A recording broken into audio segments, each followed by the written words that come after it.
सोनकी में ओकरा chow mein खियली centre पर मामा मोमो खियली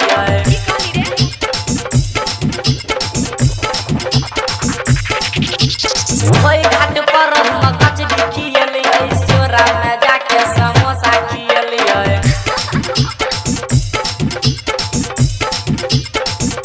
ओ है पतर की छौरी हमरा छोड़ दे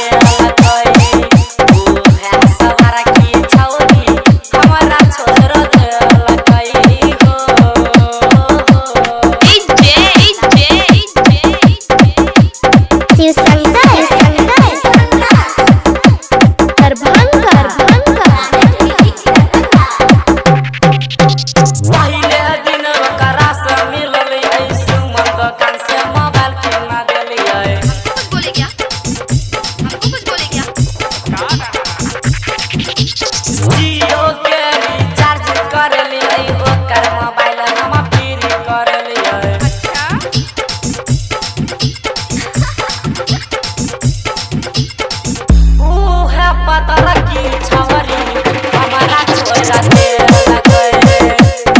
है सबर की छौरी हमरा छोड़ दे